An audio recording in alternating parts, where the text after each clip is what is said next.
The storm hit at the end of March in 2025, and it lasted 3 to 4 days. It was mass devastation. Tree limbs were falling everywhere. The sound was very eerie. Poles were snapping.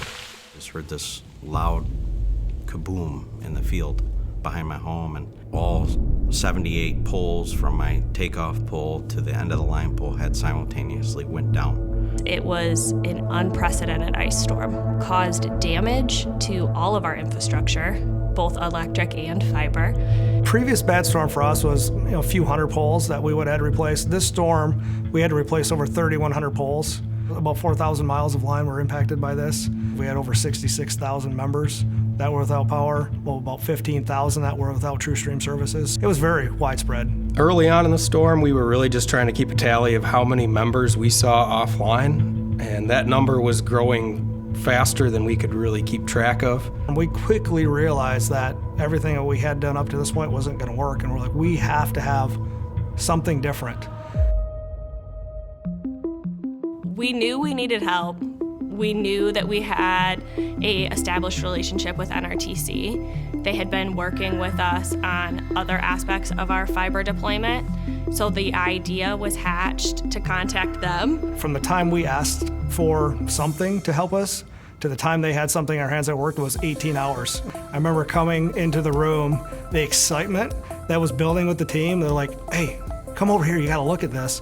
And I mean, immediately they put it up on the big screen and they're pointing to things on the map. They're like, hey, look, here's our outages and here's the overlays we have in for all these different things. The mood of the room, it changed immediately. That was probably the moment we knew we were gonna make this happen.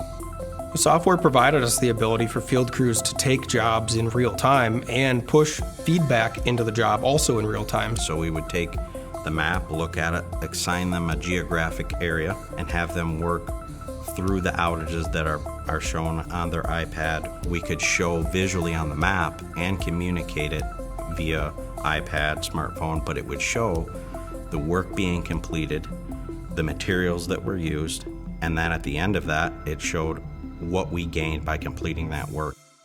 Knowing that NRTC already knew us as an organization and our network was invaluable. They became an extension of our team. Every night we had a list of changes, and they would work that overnight and push that into the map for 7 a.m. the next morning. We'd pick that up, and they'd continue evolving. As we were learning through this time of crisis, NRTC as a partner was learning with us and providing real-time solutions. I didn't get the sense that our team needed a whole lot of training. They had been working with NRTC through this process. It was very similar to the field maps that we had used as part of the design process.